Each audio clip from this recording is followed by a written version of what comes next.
Hey everyone, thank you for coming to DappCon and thank you for staying until the end. I'm very excited that you are all coming. I think this conference has been a bit different than the others. Has been, I guess, a bit more calm, very focused, and I think very interesting. For me, always one sign on like how interesting something is, like what kind of questions are being asked, and how is the engagement of the audience. And I think this year, I would say there was definitely a focus on quality versus quantity. And I'm actually very happy with all the presentations that I could follow and all the people that were coming. I think it's the most builder-focused conference. See hardly any VCs here, not against VCs, but de facto here, this was a very builder-focused conference, and I appreciate all your input and all your contributions. And I think I saw like a couple of trends also during this conference, but also beyond this conference. And I think one important trend is, and we had a couple of presentations on this here as well, is how do we connect what we have been building over the last couple of years, almost a decade, with the real world, and how can we get more people into our ecosystem. And I think we made tremendous progress on all the kind of basic requirements to get there. I think Vitalik wrote this blog post about like what are the fundamental problems we actually have to solve in order to get to much bigger adoption. Obviously, scalability is one, but we have now plenty of layer 2s, and scalability is not really the issue. User experience also mentioned. Account abstraction is a buzzword here. I think we have very good solutions for that today. Privacy being the third one. A lot of people working on it. I think we have interesting approaches to it. They're not scalable yet, but they're definitely on a level where we can experiment with them. And I think there will be a clear path on how we can also accomplish privacy on a large scale. And I think the presentation that we had connecting to the real world, like Monerium, for example, they show that we can make the integration of TradFi and DeFi seamless, and that we can offer user experience which is not different to what users are used to if they use a neobank like Revolut or N26 and so on. And I think now we're finally at the stage where we can build something that is on par with what users are already used to. The obvious question that then everyone is asking, and this question also comes up when we are talking about Gnosis Pay, for example, assuming that you can do everything, and you can do everything in non-custodial environment, like why would a user actually go and switch from Revolut to what we are building? And I think that's a question that we kind of have to answer as an industry as well. I think it's great that we're finally at the forefront where this question can even be asked, because previously you could always find an easy excuse for not answering this question, because you could say, well, usability is terrible, you're not scalable enough, privacy is not possible. I think we kind of solved the fundamental issues, and now we have to probably answer the most fundamental question, okay, why would people even move over and actually do most of their transactions on chain?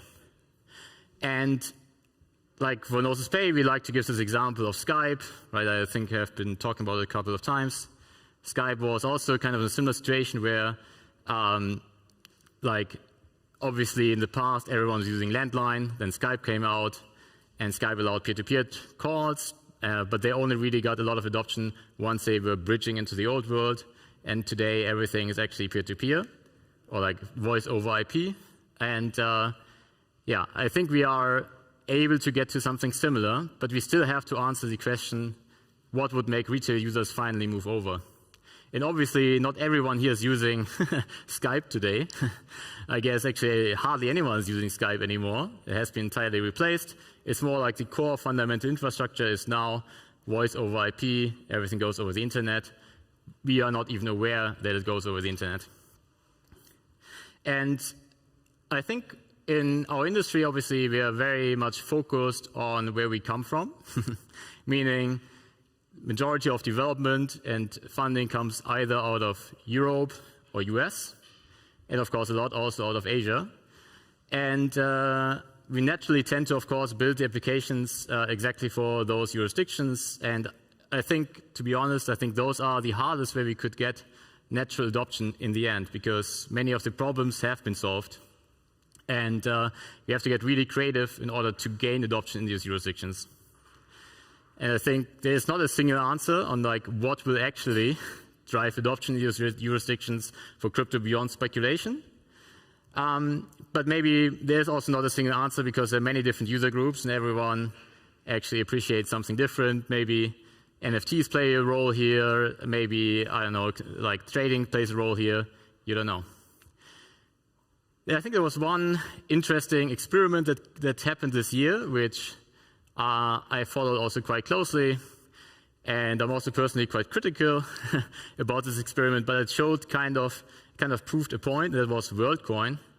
So WorldCoin finally launched, and they initially at least get a lot of adoption. And it kind of proved also like the jurisdictions in which WorldCoin got a lot of adoption were not necessarily Europe and US. Actually, I recently just came across like an orb here in Alexa in the shopping center here in Berlin. No one cared, to be honest. No one dared to even sign up. Seen the same thing in Lisbon. But it was in the news in, for example, in Africa and Kenya, where people were really queuing up in order to do the iris scan, in order to get a wallet, in order to get some funding. And that kind of proved a point to me as well, like, we have to go where there is a bigger need, and we have to see like how can we solve problems that are really so fundamental that people really do everything to switch over to systems that are better than what they have. And today we are still living in a world where about 2 billion people actually do not have a bank account, and that is because it's costly and they don't necessarily have, let's say, documents required to do this. Meanwhile, we have been developing technology that allows everyone to create an account permissionlessly and be onboarded to our ecosystem. And of course, there's still, like, especially also in these jurisdictions, you face a lot of issues. I think WorldCoin also was facing massive issues. I think the Kenyan government eventually said, like, nope, you should not do this. But this kind of leads me to the second trend that was also here discussed at DappCon, which is alternative currencies. So ultimately, if we allow everyone to open up a bank account by clicking on a link and having a wallet and so on, that is one step. But ultimately, obviously, in order to do anything, users have to have some sort of value in their wallet. And right now, this would still require like onboarding with a centralized exchange, depositing funds, so you're kind of back to square one. You need a bank account to deposit and so on.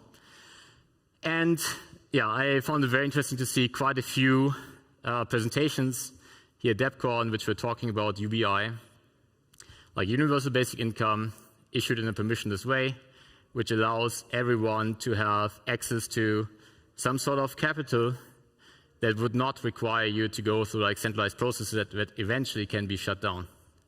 And I think Circles is a very good example of this. So Circles is a completely permissionless UBI, and it can be used anywhere on the globe. Anyone can sign up. Contrary to WorldCoin, you don't need this hardware device to scan your iris to be eligible for it, but you can just click on the link and get your own tokens issued and can make them fungible by trusting other people. And I think that is, in my view, like the biggest opportunity overall is to see how can we build technologies that are accepted everywhere, that allow everyone to be onboarded to our ecosystem, and ultimately benefit from the innovation that we have been creating over the last decade. And that's what I would like everyone encouraging to think about. I think, again, like a lot of the core fundamental infrastructure has been built. Now it's about how do we distribute it, ideally to those where we can actually make an impact in their lives. And I think that is the exciting thing that we also try with Gnosis. So we are working on a wallet that should everyone allow to easily be onboarded, that has the user experience that people are used to from other wallets, maybe, or like from other more Web2-like applications, and that will allow everyone to permissionlessly have access to capital that doesn't require any sort of centralization. And yeah, that I think is for me very encouraging. I think ultimately, of course, it's required to talk to regulators to actually get to a larger scale. But sometimes I think it is better to first innovate and demonstrate things work, and then actually use this as leverage to negotiate and actually make things legal and accepted. That's, I think, how innovation usually scales faster. Yeah, that was my final thoughts for this conference. A few other announcements. First of all, there will be another DappCon next year. It will be a bit earlier. It will be in May. And it will be at the same venue. Second announcement, there is a raffle going on for a Dapp node.